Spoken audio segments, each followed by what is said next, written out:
Dona Sebastiana tinha 72 anos, uma casa que cheirava a mofo e umidade, e uma única moeda de 50 centavos, que era tudo o que lhe restava no mundo. Quando ela a deposita diante da imagem de Carlo Acutis, o jovem beato italiano que morreu aos 15 anos e que os vizinhos mal conheciam, as pessoas a chamam de louca, de ingênua, de velha que perdeu o juízo. Mas o que ninguém sabe, e o que vai abalar a fé e a incredulidade de todos ao mesmo tempo, é que naquela mesma semana algo absolutamente impossível vai bater à porta dessa mulher esquecida. Uma história sobre o que acontece quando alguém dá tudo o que tem e descobre que o céu guarda conta de cada gesto. Se você ainda não se inscreveu no canal, inscreva-se agora e ative o sininho para não perder nenhuma história como essa. E conta pra gente nos comentários. De onde você está assistindo? Adoramos saber de qual cantinho do Brasil ou do mundo você nos acompanha. Agora sim, vamos à história. O outono naquele bairro periférico de Belo Horizonte chegava sempre sem avisar, como um hóspede mal-educado que aparece antes da hora e bagunça tudo. As tardes esfriavam de repente. O céu ficava de um cinza-chumbo pesado, e as goiabeiras do quintal de Dona Sebastiana balançavam com um vento que parecia vir de muito longe, de um lugar onde o frio tinha raízes antigas. Sebastiana Meireles da Costa tinha 72 anos, uma coluna que atraía nas manhãs de frio e uma persistência que envergonharia qualquer jovem.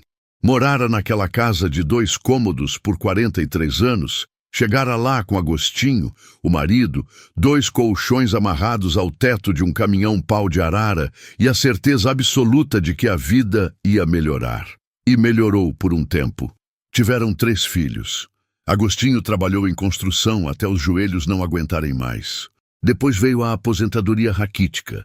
Depois veio a doença no fígado, depois veio aquela madrugada de julho, 6 anos atrás, em que Sebastiana acordou do lado de um homem que já não respirava. Desde então, ela morava sozinha. Os filhos tinham ido embora.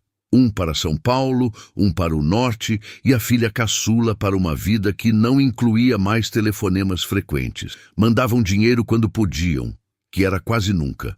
A pensão de Agostinho era de um salário mínimo, mas os remédios para a pressão e para o joelho inflamado consumiam quase 1/3 antes que o mês chegasse à metade. O resto ia para feijão, arroz, às vezes um pedaço de frango que ela dividia em 3 refeições. Na segunda-feira daquela semana, que mudaria tudo, Sebastiana acordou cedo, como sempre. Fez o café com as últimas colheres do pacote.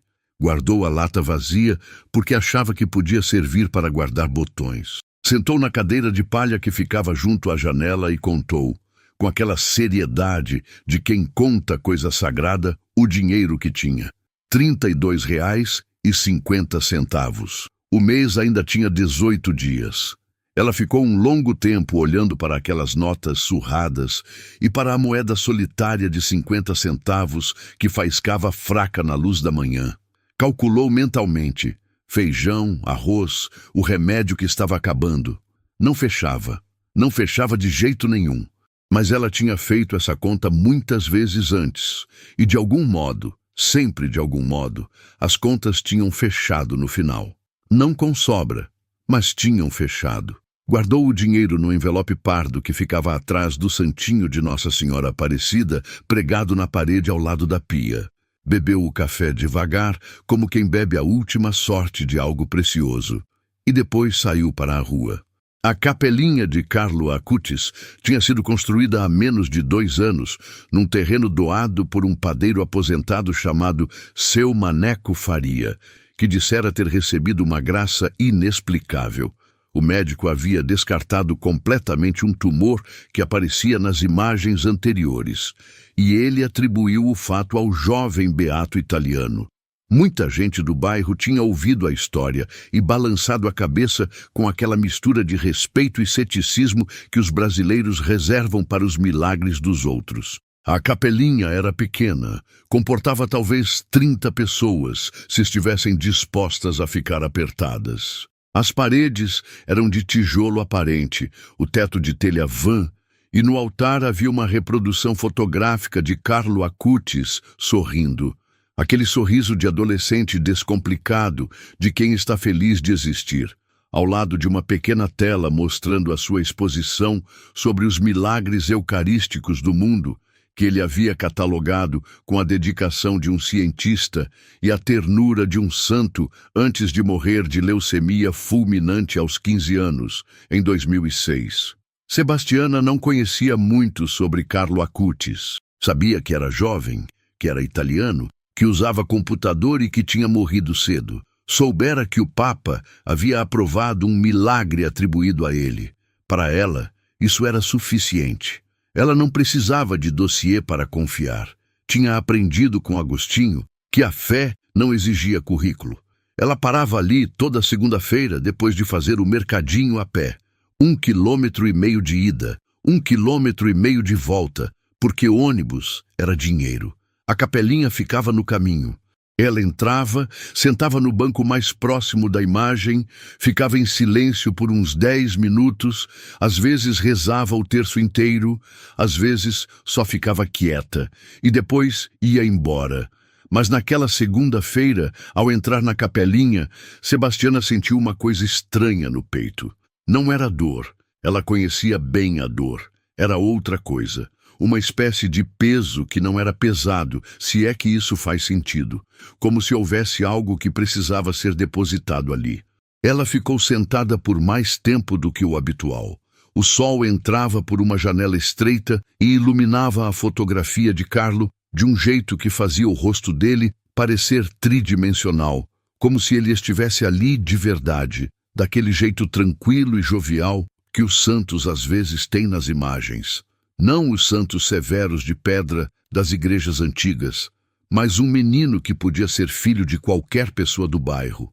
Sebastiana abriu a bolsa, tirou o envelope pardo, tirou a moeda de 50 centavos, ficou olhando para ela por um longo tempo. 50 centavos não compravam quase nada em 2024, mas era o que ela tinha.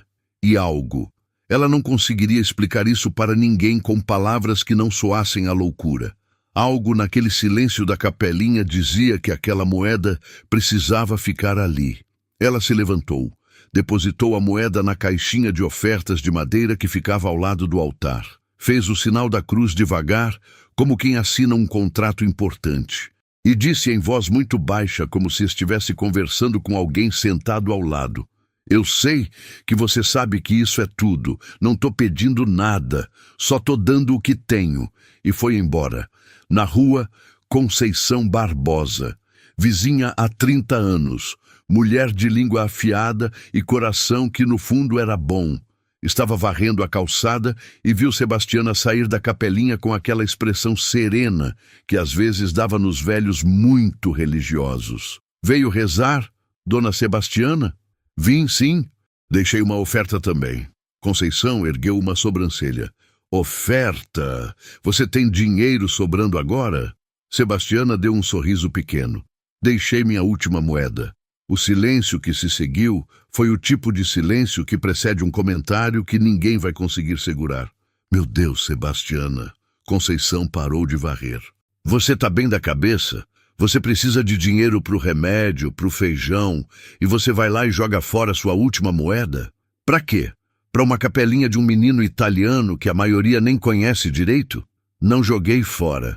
"Doou então." "É a mesma coisa." "Não é a mesma coisa." Conceição balançou a cabeça com a expressão de quem acabou de ver alguém pisar numa poça de lama de propósito. "Ingenuidade. Isso é o que é. Você é uma boa mulher, Sebastiana, mas você é ingênua demais. A vida é dura e você fica dando o que não tem para a estátua de santo. Não é estátua, é fotografia.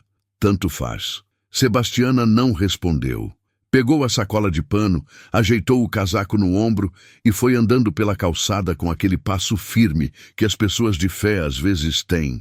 Não o passo apressado de quem está fugindo, mas o passo decidido de quem sabe para onde vai mesmo, sem saber o caminho. A história da última moeda correu pelo quarteirão naquela tarde. O bairro era pequeno e as histórias corriam rápido, por WhatsApp, por portão, por telefone com fio. Na quitanda do seu Abílio, na tarde daquela mesma segunda, o comentário era unânime. Dona Sebastiana tinha perdido o juízo. Coitada. A viuvez afeta algumas pessoas assim. Sempre foi muito religiosa demais. Ingenuidade pura. Com a situação que ela tá, dar o último que tem. Ninguém disse nada cruel de propósito. Era mais aquela piedade ligeiramente condescendente que as pessoas nutrem pelos que escolhem a fé quando a razão aconselha o contrário. Sebastiana soube dos comentários. Soube porque Marta, a filha da Conceição, apareceu na sua porta naquela terça com um pote de feijão cozido e uma expressão de culpa misturada com pena. Minha mãe mandou, disse Marta, estendendo o pote. Que bondade dela, respondeu Sebastiana, recebendo o feijão com dignidade. Agradeça. E não disse mais nada sobre a moeda. Na quarta-feira, Sebastiana acordou com a chuva batendo no telhado de zinco, com aquele som de estrondo que ela amava desde pequena. O som de chuva no zinco era o som da infância, da casa dos pais no interior da Bahia, das tardes dentro de casa, enquanto o mundo lá fora virava rio. Ela tinha dormido bem. Isso era novidade. Nos últimos anos, o sono vinha com interrupções, com dores, com aquela ansiedade surda das madrugadas em que o silêncio da casa sem Agostinho pesava como pedra. Mas naquela quarta, dormiu fundo e acordou descansada. Fez o café, comeu 2 biscoitos que tinham sobrado, rezou o terço sentada na cama. Estava no 5º mistério quando o telefone tocou. Era um número de São Paulo que ela não reconheceu. Alô, Dona Sebastiana. A voz era de homem, mais velho, com aquele sotaque neutro de quem morou em muitos lugares. A senhora é Sebastiana Meireles da Costa, viúva de Agostinho Pereira da Costa? Sou sim. Com quem eu falo? Meu nome é Dr. Henrique Braga. Sou advogado. Estou ligando da Silva em Braga Advocacia, em São Paulo. A senhora tem um momento para conversar? Sebastiana sentou mais reta na cama. Tenho. Dona Sebastiana, a senhora conheceu um senhor chamado Evaristo Cardoso da Luz? Seu esposo trabalhava com ele há muitos anos, acredito que em construção, na região de Contagem, entre os anos de 1978 e 1985? Sebastiana ficou imóvel por um segundo. Evaristo. O nome caiu na memória como uma pedra num poço fundo, aquela queda longa até bater na água. Evaristo Cardoso. Claro que ela conhecia. Melhor dizendo, Agostinho conhecia. Tinham trabalhado juntos numa construtora de médio porte nos anos 1980. Agostinho fazia a estrutura, Evaristo cuidava da parte administrativa. Eram amigos de trabalho, nunca amigos de casa. Evaristo era um homem quieto, solteiro, sem família próxima que ela soubesse. Tinha desaparecido da vida deles quando a construtora faliu, nos anos 1990. Sebastiana nem sabia se ele ainda era vivo. Conheci, sim. O Agostinho trabalhava com ele. Exatamente. Dona Sebastiana, é com muito pesar que informo que o senhor Evaristo Cardoso da Luz faleceu há 3 semanas, em São Paulo, aos 81 anos. Ele não tinha herdeiros diretos, nunca casou, não teve filhos. Os pais já faleceram há muitos anos e não temos notícia de irmãos vivos. Ele deixou um testamento feito em cartório há 2 anos, e a senhora está mencionada neste testamento. O silêncio do quarto ficou mais denso. A chuva continuava no zinco, mas Sebastiana mal a ouvia. A voz saiu fina. A senhora, deixe-me ler a parte que lhe diz respeito. O advogado tossiu levemente. Cito: deixo a Sebastiana Meireles da Costa, esposa do meu querido colega Agostinho Pereira da Costa, em gratidão pela gentileza que ela me estendeu numa tarde de 1983, quando eu estava passando mal na saída do trabalho, e ela, sem me conhecer direito, trouxe-me para sua casa, fez-me sopa e chamou o médico sem pedir nada em troca. Esse gesto nunca saiu da minha memória. Que ela use este recurso como achar melhor. Sebastiana cobriu a boca com a mão. Ela se lembrou. Meu Deus, ela se lembrou. Um homem tonto na calçada, suando frio, que Agostinho reconheceu e disse: esse é o Evaristo do trabalho. Ela tinha chamado ele para dentro, feito canja, chamado o vizinho que era enfermeiro aposentado. Uma tarde de 1983, 41 anos atrás, que ela tinha esquecido completamente. Dona Sebastiana, a senhora está bem? Estou, ela disse, e a voz saiu embargada. Estou sim, pode continuar. O valor do legado. O advogado fez uma pausa daquelas que os advogados fazem quando o número é grande. É de R$146 mil, depositados em conta bloqueada, aguardando liberação judicial, o que deve ocorrer em, no máximo, 30 dias. Além disso, o senhor Evaristo era proprietário de um imóvel quitado no bairro Jardim América, aqui em São Paulo, avaliado em aproximadamente R$940 mil, que também entra na herança. A senhora é a única beneficiária no testamento. Sebastiana não disse nada por um tempo que pareceu muito longo. Na janela, a chuva estava diminuindo. Um raio de sol fraco atravessou a nuvem e bateu na lata vazia de café na prateleira. Aquela lata que ela guardara porque podia servir para botões, e a fez brilhar como se fosse ouro. 1 milhão e... Ela começou. Aproximadamente R$1.090.000, considerando os dois bens. Sim, senhora.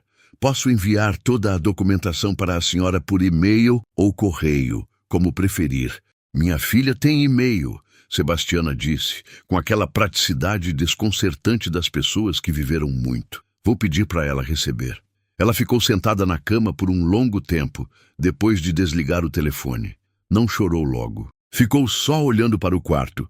As paredes descascando no canto onde a umidade entrava, o guarda-roupa de madeira escura com a dobradiça quebrada que Agostinho sempre ia consertar e nunca consertou, a foto do casamento dos dois na parede, ele de paletó alugado e ela de vestido branco costurado pela mãe. Depois chorou. Chorou por Agostinho, que não estava ali para saber. Chorou por Evaristo, aquele homem quieto que carregou uma tarde de sopa por 41 anos como se fosse uma dívida sagrada. Chorou por ela mesma, não de pena, mas daquele choro de alívio que limpa a alma como chuva limpa o asfalto. E então, com aquela lucidez prática que a vida dura dá às pessoas, ela se levantou, lavou o rosto e foi à capelinha. A capelinha estava vazia naquela hora da manhã. A chuva tinha ido embora e o sol de outono entrava oblíquo pela janela estreita, fazendo o piso de cimento queimado brilhar como água parada. Sebastiana sentou no banco mais próximo do altar. Olhou para a fotografia de Carlo Acutis. Aquele sorriso jovem, aqueles olhos claros que pareciam estar olhando para a câmera com uma alegria que não dependia de circunstância nenhuma. Eu falei que não estava pedindo nada, ela disse em voz baixa. E não estava, mas você achou por bem me dar assim mesmo. Ficou em silêncio por um momento. 41 anos. Aquilo aconteceu 41 anos atrás e eu tinha esquecido. Mas Deus não esqueceu. Ela fez o sinal da cruz. Obrigada. Naquele silêncio, ela ficou pensando numa coisa que Agostinho disse uma vez, num domingo de chuva parecido com aquele, enquanto eles tomavam café juntos, sem falar muito. Eles tinham essa qualidade rara de ficar em silêncio, um com o outro, sem que o silêncio pesasse. Agostinho disse: Sebastiana, eu acho que a bondade tem endereço. Ela sabe onde foi entregue e ela volta. Ela nunca soubera ao certo se concordava com isso. Agora sabia. A notícia correu pelo bairro com a velocidade de um incêndio em tempo seco.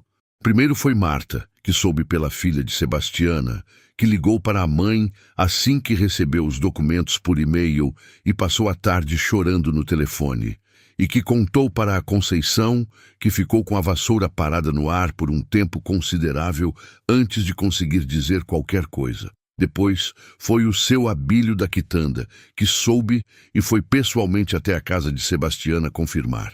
É verdade, Sebastiana? Ele perguntou pela janela, com aquela mistura de espanto e respeito que as pessoas têm quando a realidade decide ser mais dramática do que qualquer história que alguém poderia inventar. É verdade, seu Abílio. Um homem que você deu sopa em 1983? Canja. Era Canja. Seu Abílio ficou em silêncio por um momento processando. Meu Deus. Ele mesmo, disse Sebastiana com um sorriso sereno. A Conceição apareceu na tarde daquela quinta-feira. Bateu na porta com aquela batida forte dela, entrou antes de ser convidada, como sempre fazia, e ficou parada no meio do cômodo, olhando para Sebastiana, com uma expressão que era um misto complicado de vergonha, admiração e aquela terceira coisa que não tem nome fácil, a sensação de ter sido humilhada não por uma pessoa, mas pela própria vida. Eu disse que você era ingênua, Conceição começou. Disse, me enganei. Não se enganou. Sebastiana estava sentada na cadeira de palha junto à janela, com as mãos no colo, tranquila como quem já chegou onde ia. Eu era ingênua, sim, mas ingenuidade não é fraqueza, Conceição. Às vezes é a coisa mais corajosa que existe. Conceição ficou quieta. Não era mulher de ficar quieta facilmente. Como você sabia que ia dar certo? Ela perguntou por fim. Não sabia. Sebastiana a olhou nos olhos. Mas se eu soubesse que ia dar certo, não tinha graça nenhuma, não é? Não seria fé, seria negócio. Conceição sentou no banco de madeira que ficava junto à mesa. Aquele banco que Agostinho tinha feito com pedaços de madeira de obra no primeiro ano em que moravam ali. Ficou quieta por um tempo. Você vai sair daqui? Ela perguntou. E havia na voz uma coisa pequena e vulnerável que Sebastiana reconheceu, porque conhecia Conceição há 3 décadas. Ainda não sei, respondeu Sebastiana com honestidade. Mas se sair, a gente ainda vai ser vizinha de alma. Isso não tem endereço. Conceição enxugou o olho com as costas da mão, com aquela brutalidade carinhosa das mulheres que não gostam de admitir que estão emocionadas. Nos dias seguintes, algo curioso aconteceu no bairro. Não foi um milagre, ou pelo menos não do tipo que se enquadra nos documentos oficiais da igreja. Foi algo mais sutil e talvez mais poderoso. As pessoas começaram a ir à capelinha, não por medo, não por obrigação, por curiosidade primeiro. Queriam ver de perto aquele jovem da fotografia, cujo nome estava agora na boca de todo mundo.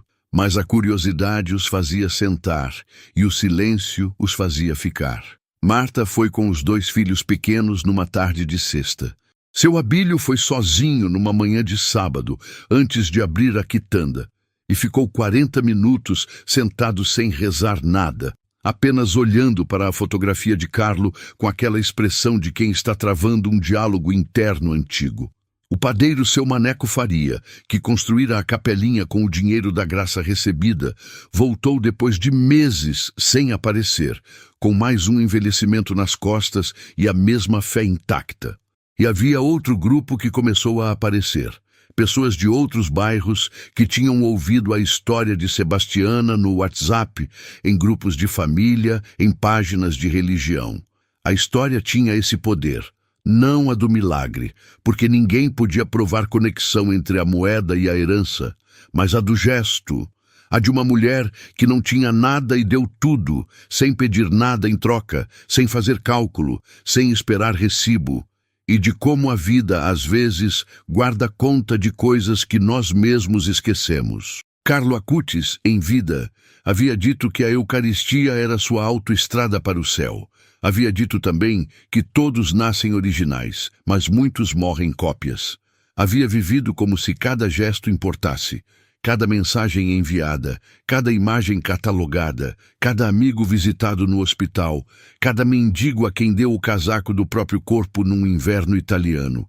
15 anos de vida vividos com uma intensidade que muitos não alcançam em 90.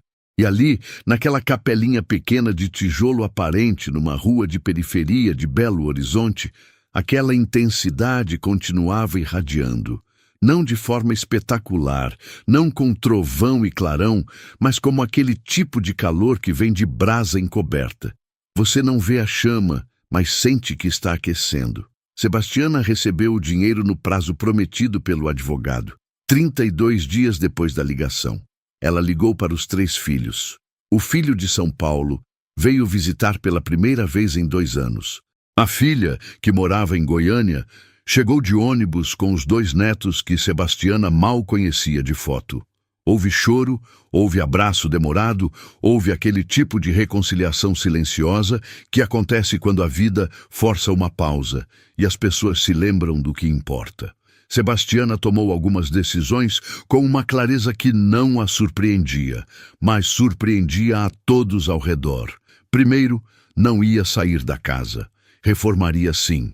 Consertou a dobradiça do guarda-roupa, refez o reboco, trocou o telhado, mas aquelas paredes tinham 43 anos de vida dentro delas, e ela não estava disposta a abandoná-las. A casa sabe meu nome, ela disse para a filha, que não entendeu direito, mas aceitou. Segundo, quis fazer uma doação para a capelinha. Uma doação de verdade, não para reformar, porque a simplicidade do lugar era parte do que o tornava sagrado, mas para manter, para pagar a conta de luz, para comprar velas e flores, para garantir que a porta estaria sempre aberta. Seu Maneco Faria recebeu a proposta com olhos marejados. Dona Sebastiana, a senhora não precisava. Eu precisava sim. Terceiro, quis fazer algo por Evaristo. Não havia como agradecer a um homem morto, mas havia como honrar a memória dele. Ela descobriu através do advogado que Evaristo tinha trabalhado anos como voluntário num abrigo para idosos em São Paulo, discretamente, sem alarde, nas tardes de sábado. Sebastiana doou um valor para aquele abrigo em nome dele. Evaristo Cardoso da Luz, homem de memória generosa. E quarto, esta foi a que pegou todo mundo de surpresa. Ela foi a quitanda do seu Abílio e disse que queria comprar todos os alimentos que estavam perto do vencimento e distribuir para as famílias do bairro que ela sabia que passavam necessidade. Havia 4 dessas famílias que ela conhecia bem. Conhecia porque conhecia a roupa desbotada, o olho evitando o olho alheio, o jeito de carregar sacola leve com dignidade pesada. Ela entregou os alimentos pessoalmente, de porta em porta, sem avisar antes, sem fazer discurso. Dona Sebastiana, isso é demais, disse uma das mulheres, segurando o pacote com as mãos que tremiam levemente. Não, é o suficiente. Que seja suficiente. 2 semanas depois de tudo isso, numa tarde de sol firme que chegara de surpresa depois de dias de chuva, Sebastiana voltou à capelinha sozinha. Sentou no banco de sempre, olhou para Carlo, pensou nele, nesse menino que nasceu em Londres, cresceu em Milão, viveu numa família rica, mas escolheu caminhar com os pobres do bairro e com os mendigos da rua, que podia ter qualquer coisa e quis os santos, que tinha talento para computadores e usou esse talento para contar histórias de milagres, para que as pessoas ao redor do mundo soubessem que o extraordinário acontecia, sempre havia acontecido, em toda língua, em todo século, em todo continente. Pensou no que ele teria achado daquela história. Provavelmente teria sorrido, aquele sorriso desobrigado da fotografia. Provavelmente teria dito que não foi ele, que foi a graça, que foi o gesto dela em 1983, que foi a fidelidade de Evaristo à memória de uma bondade pequena. E provavelmente estaria certo, porque o milagre, se havia milagre, não era a herança. A herança era apenas o desfecho visível de uma cadeia de gentilezas que havia começado décadas antes, com uma mulher jovem que viu um homem passando mal na calçada e decidiu, sem nenhuma razão prática, trazer ele para dentro e fazer canja.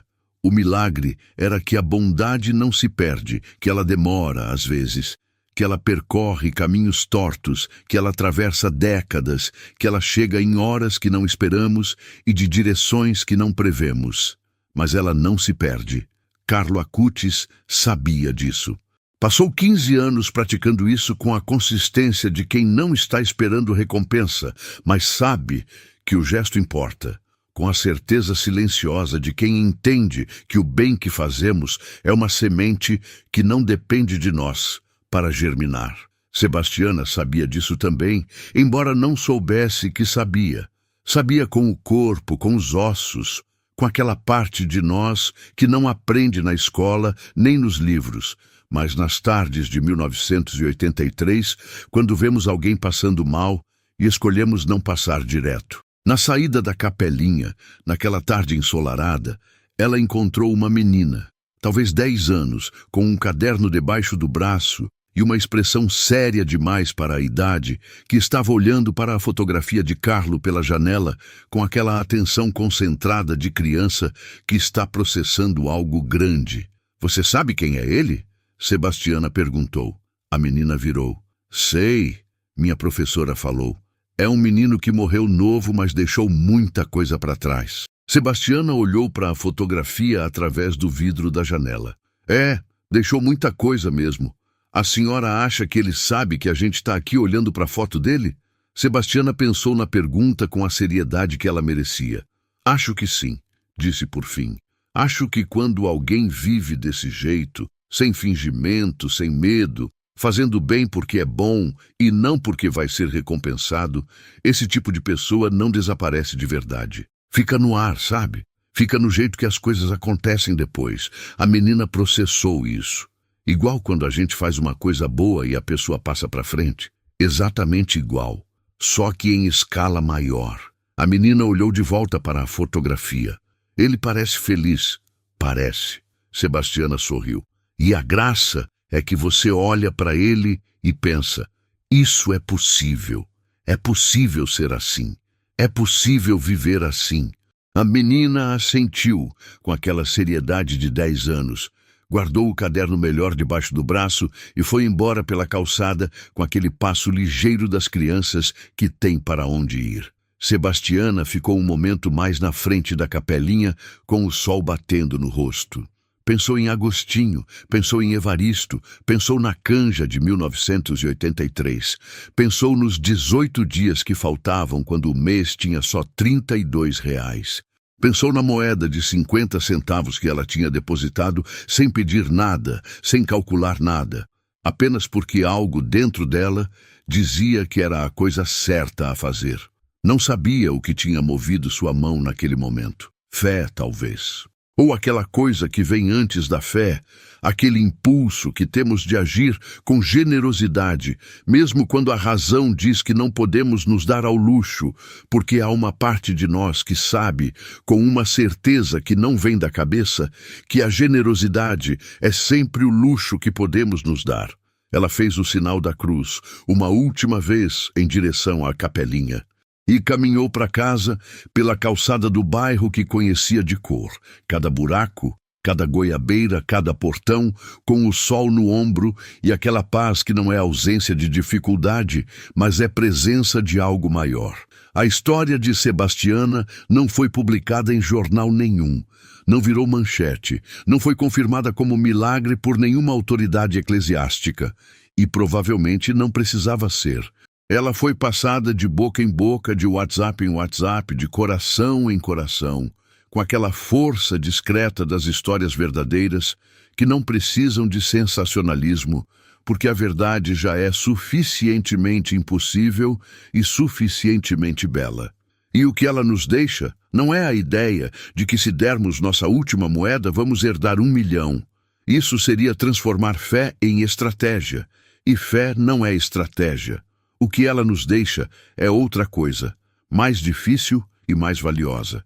É a ideia de que cada gesto importa, que a canja que você fez em 1983 pode ser lembrada em 2024, que a gentileza que você estende hoje, sem calcular retorno, sem esperar recibo, sem fotografar para as redes sociais, está sendo guardada em algum lugar, no coração de quem recebeu, na memória do tempo, na conta invisível que o universo mantém sobre o bem que circula entre os seres humanos. Carlo Acutis viveu 15 anos assim, com a certeza de que cada gesto tinha peso, de que nada do que era feito com amor se desperdiçava.